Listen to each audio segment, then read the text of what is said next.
जर समुद्राजवळ उभे राहिलो तर समुद्रात काय येत असतात आणि किती येतात बघा नाही काय लाटा मागे एक गेली असं वाटतं आता लाट संपली तिच्याकडे पाहत राहिलो. समजा आपण समुद्रात उभे राहिलो, समुद्राच्या कडेला उभे राहिलो, लाटाकडे बघत राहिलो, ती लाट पुढे येते आणि विरते आणि तोपर्यंत दुसरी येते, तिसरी येते, चौथी येते, पाचवी येते, हजारो लाटा चालूच असतात. तसं प्रभुपाद म्हणायचे ग्राम्य कथा चालूच असतात. एक झालं की टीव्ही वाल्यांची एक बातमी संपली की दुसरी, दुसरी झाली की तिसरी, तिसरी झाली की आज हे झालं, उद्या ते झालं, परवा हे झालं, नंतर ते झालं. म्हणजे जगामध्ये घडामोडी ह्या अव्यवहारपणे घडत असतात, सातत्यानं घडत असतात, सतत घडत असतात. आणि सतत घडणाऱ्या घटनेचं सामान्य माणसं किंवा सामान्य जन काय करतात, त्या घटनेमध्ये रस घ्यायला पाहतात. काय करतात, आपण काय मिळवलं त्या कथेमधून, पण म्हणजे ते रस जो आहे तो ती रस सांगितला पुनश पुनश चरवित चर बनव, म्हणजे पुन्हा पुन्हा चावून झालेलं काय आहे स्वतः आहे. तुम्ही बातम्या सारख्याच असतात, असं झालं, तसं झालं, तसं झालं, परत प्रेझेंट करताना परत नवीन प्रेझेंट केलं जातं. समजा एक मनुष्य एक्सपायर झाला असं आपण ऐकलं, समजा त्याची एक बातमी झाली की दुसरा झाला की परत तशीच असते. असं झालं, आपण फार मोठी काही गोष्ट गमावलेली आहे आणि ती जागा कधीच भरून निघणार नाही.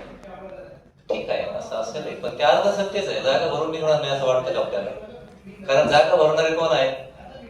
प्रकृती जागा भरून काढते. जसं आपण शिक्षण शाळेत जातो, असं आहे की विद्यार्थी शाळेतून गेले म्हणजे आता परत दुसरे विद्यार्थी नाही.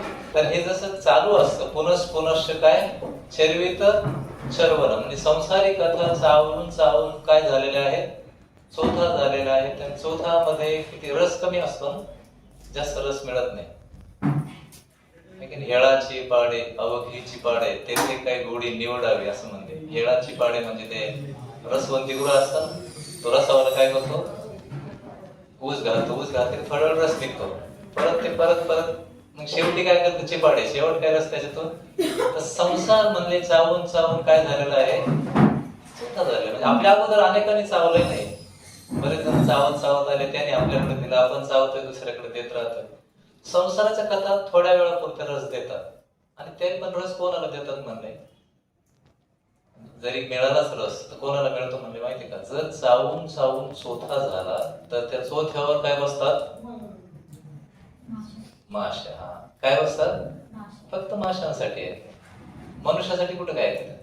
तर म्हणजे जरा खरा रसपान घेणारी जी व्यक्ती आहे, आनंदमय अभ्यासात हे जे वर्णन केलं वेदामध्ये व्यक्तीचं, आत्मा काय आहे तर आनंद पाहिजे, प्रचंड आनंद पाहिजे.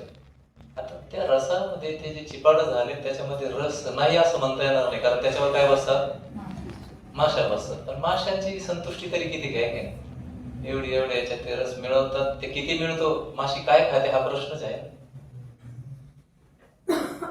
आपल्या अन्नावर माशी बसते, किती खाते काय माहिती किती खाते, कारण तिची काय आहे, अल्पसंतुष्ट आहे. संतुष्ट होण्यापेक्षा तिला रस कशात ते माहीत नसल्यामुळे निदान जे आहे ते स्वीकारते.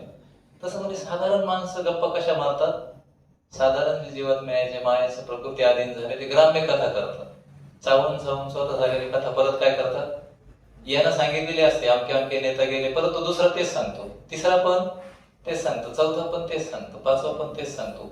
झालेल्या बातम्या म्हणून वर्तमानपत्राला कधी कधी शिळ्या बातम्या म्हणतात आहे.